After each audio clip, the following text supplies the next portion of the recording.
Go fiddling with any locks around here, we're going to have a real problem. Right. Okay.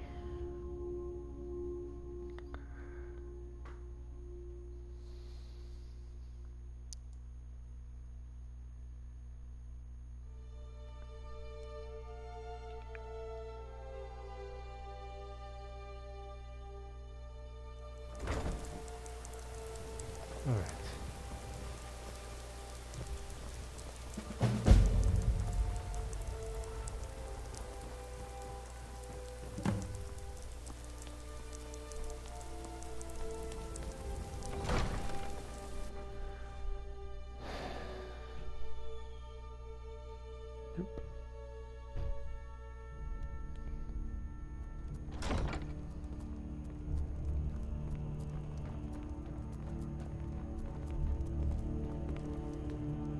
What can I do for you?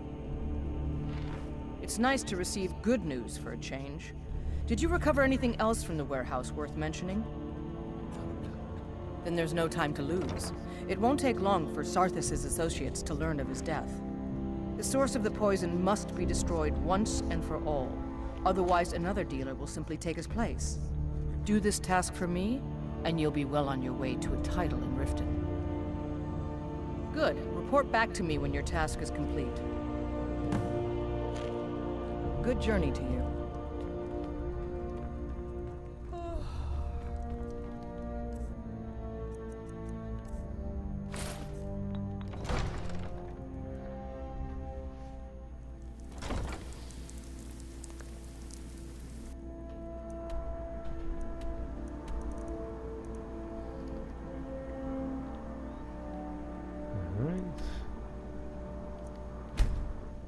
It's survived.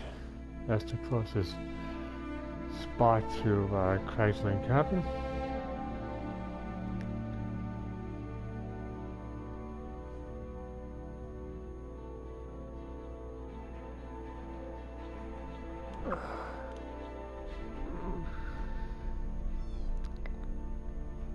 Alright, let's go.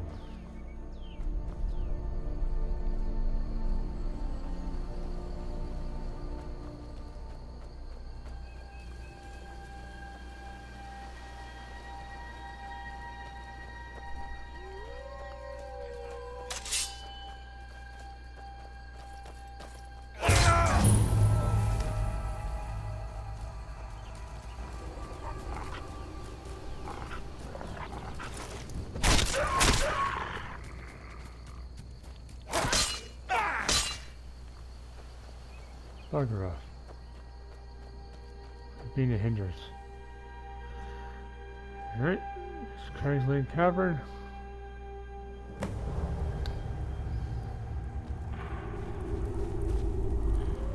Alright, hold on a second.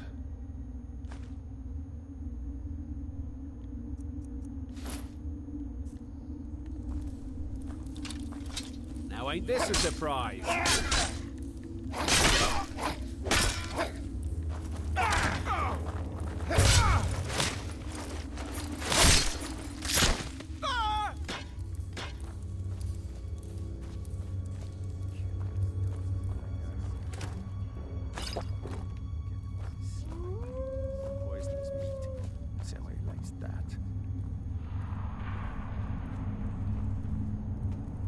Someone there? Time to end this little game. It's like we got ourselves a friend. It's nothing. Try and fight back. You ready to die today, huh? Sure, have mercy on you. Still can.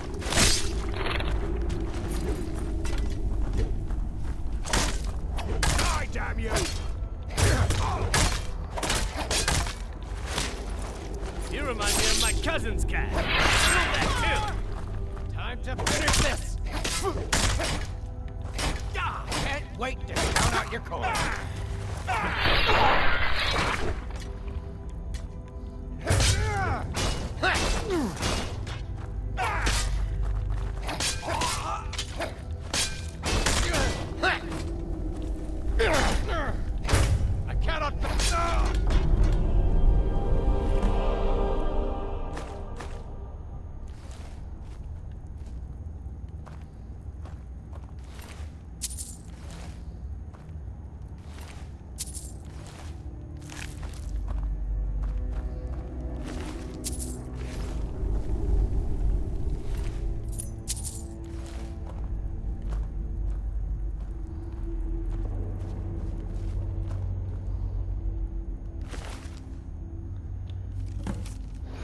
Antonius' note.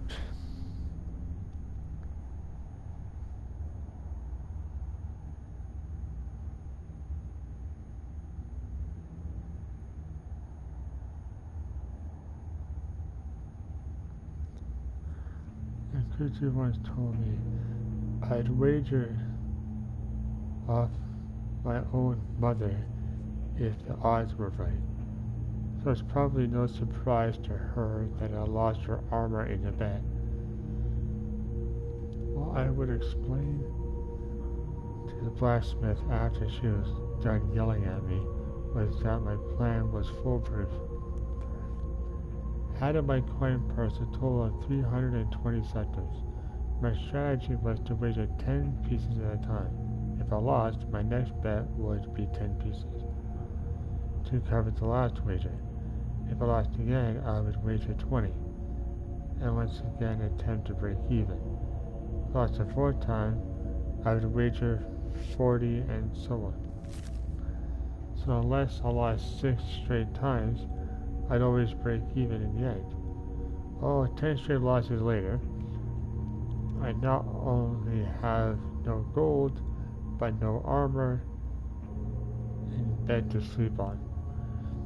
I must have slept with Zenith's mother or something. Not sure why he hates me so. Anyways, I sold the armor to some high elf collector at the Bee and Barb. I should probably just kill her. I would kill the bandits running the pits, but then where would I get my fix?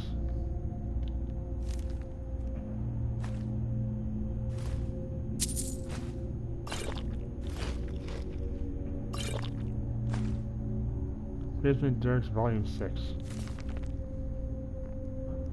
By Gathers a Coin. Coward taught Antonius the game he learned in elsewhere. As Cassivel, Alhil, and Zaharia joined them at the table, a cloth stained with every conceivable color of wine and spirit was placed over the top of the wood, allowing the bones and tiles to slide across its otherwise splintered face. While some of the rules were lost in translation, Edward knew enough for the game to function. Moreover, if he were to bend said rules to his favor, his opponents would be none the wiser. There are 2 types of games, Edward explained, laying the ties on the surface. Those with perfect information and those that are imperfect. Chess, for example, is a game with perfect information. We know each other's pieces and their placement on the board. Card games, on the other hand, are of the imperfect variety. We are each dealt a hand with a set value and must divine through whatever means are available to us who has the better of it. Which type do you prefer? Asked Cassivel. I prefer to know who and what I'm dealing with, Edward replied. But at the same time, I know the more practical skill is to play games where the information isn't perfect. After all, that is how the world around us is played. I wasn't aware life was a game, said Elio. Because if so, I need to find a better way to cheat. Don't be so modest, replied Edward, raking in another pot.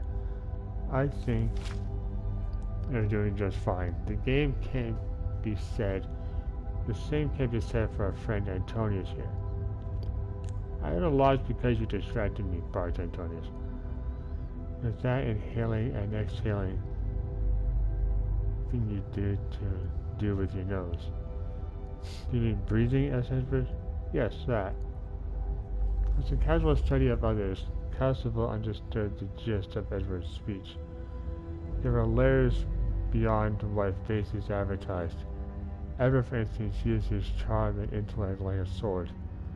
His slight demeanor having a purpose that disarmed his opponents. Alhil, on the other hand, wore his humor like armor, deflecting any inkling of emotion or motive. Zahara, for all her straightforwardness, was also passionate and sincere, making her prone to falling victim to her temper. Even Antonius, for all his inebriation, was a skilled hedge mage, and one wondered at times if his drunkenness was merely a performance that allowed people to excuse his worst impulses. The same rules applied to the crew as a whole. The less that was known about the bandits, the more imperfect information, the better their chance of survival. Their enemies would always hold the better cards. The only way to win was to bluff. It was for this reason Constable was uneasy about the last job. They had purchased a building near a warehouse, tunnelling into it and stealing the goods. The plan was solid and the profit healthy, but it was the target that worried him still, even now after it was complete. After all, unlike the enterprises, the East Empire Company was a machine that counted every coin to the last and weighed every commodity to the gram. The employees were punctual, their accountants circumspect, and the ledgers pristine. They would identify precisely what goods were stolen and investigate thoroughly the time and manner of the theft. Thus, it weighed heavily on his mind that the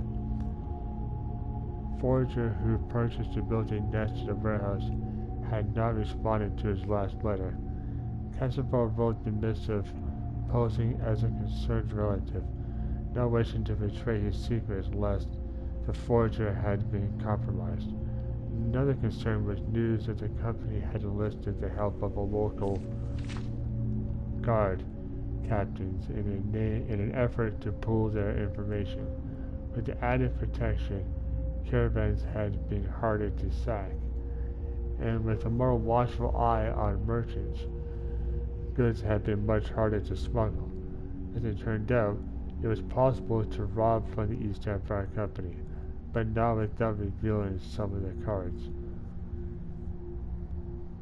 Did you know that pale eyes can sing? Alhil said, much to everyone's surprise. Is that a joke? Asked Zahara, somewhat surprised. I'm being serious. He's actually better than most bards. Alhil replied, for once completely sincere. Trust me, it shocked me more than anything. I wasn't even aware Argonians could even make that kind of noise, let alone do it on key. Hey, he's got a point. Argonians, even in Murkmire, the two Argonian bards that sing in Cyrodiilic it's more like a poetry reading than actual singing. Constable laughed at the thought of the shy Argonian methodically strumming his lute, even after he thought he'd learned everything there was to know about the others. They were always surprising him in strange and interesting ways. Perhaps the same could be said about their current predicament. So long as they were free, it meant whatever information the pursuers had was still imperfect. The bandits had revealed much of their cards already, but hopefully they had yet to give away their entire hand.